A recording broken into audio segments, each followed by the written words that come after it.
গুড়ি একটু দিকে তাকা। এই দেখো বন্ধুরা, এই হচ্ছে আমাদের গ্যারেজের একজন মেম্বার, যাকে আমার মা 2 বছর ধরে খেতে দেয়। এই হচ্ছে আমাদের একজন পোষ্য, মানে পোষা কুকুর না, স্ট্রিট ডগ, ওর নাম গুড়ি। আর ও খুব একটা কাজ ভালো করে পারে, জানো তো, ঘুমোতে। সারাক্ষণ খালি ঘুমোয় আর খায়। দেখেই তো বুঝতে পারছো কি মোটু মোটু। ওকে আমার মাম্মি এই 2 বছর ধরে প্রায় খেতে দিচ্ছে।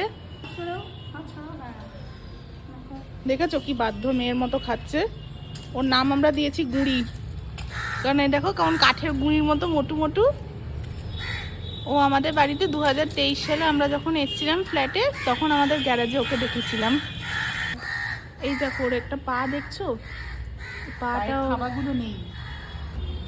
ওর এখানে অ্যাক্সিডেন্ট হয়েছিল, আগে ও রাস্তায় থাকতো। হ্যাঁ, অ্যাক্সিডেন্ট হয়েছিল এবং সেই সময় ও প্রেগনেন্ট ছিল। আমাদের বাড়ির এখান থেকে 230 যায় তো, তা ও রাস্তা পার হচ্ছিল 2টো বাচ্চাকে নিয়ে।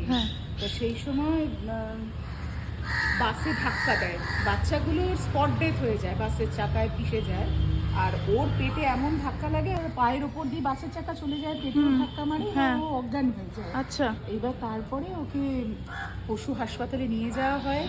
ওর পেটের ভেতরে বাচ্চাগুলো মারা যায়, অপারেশন করে ওর বাচ্চা বের করে। ও খুব অসুস্থ ছিল এবং ওর নখগুলোও বাদ চলে যায়, ডান হাতে বাদ চলে যায়, ওই জন্য একটুখানি পাটা ছোট হয়ে গেছে।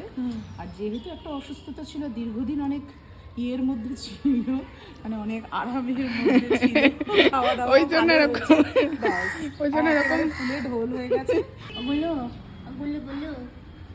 এই দেখো, দেখেছো আবার তাকিয়ে থাকে, যেই খাবারটা শেষ হয়ে গেল ওর মুখেরটা, সেটা আবার তাকিয়ে থাকে। তোমাকে খাওয়া হয়নি, আর একটু দেবো বললো।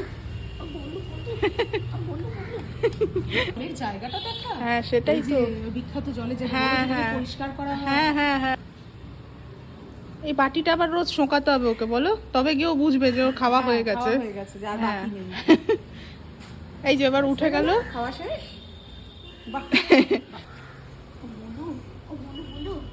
কিন্তু অদ্ভুত কুকুর, জানো তো, কোনো রকম ওর লেজ টেজ নাড়ায় না বা কিছু, ভীষণ শান্ত টাইপের কুকুর, ভীষণই শান্ত, মানে পুরো একদম দেখো কি শান্তভাবে তাকিয়েছে। আর খাওয়ার পরে আবার তাকায় না। আমরা ওপরে যেতে না যেতে, মানে এখনো যাইও নি, ওরা ঘুমিয়ে পড়েছে দেখো, মানে একটা সেকেন্ডও সময় নষ্ট করে না।